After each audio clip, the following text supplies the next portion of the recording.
Registering for the SSAT and ISEE is a straightforward process, but it's essential to be aware of registration deadlines and fees to ensure a smooth experience. For the SSAT, visit the official Enrollment Management Association website, create an account, select the appropriate test level for your child, which is either elementary, middle, or upper level, and choose a test date and location that works best for your family.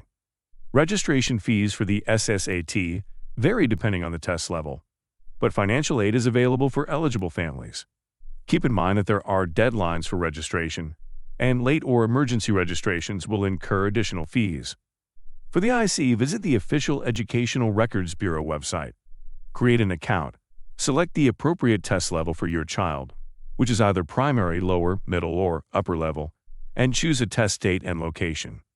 Registration fees for the ISEE also vary depending on the test level, and financial assistance is available for those who qualify.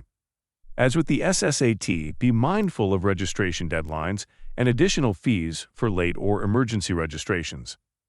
For a more detailed and thorough exploration of this topic, be sure to click the link in the description below. Thank you for watching our video.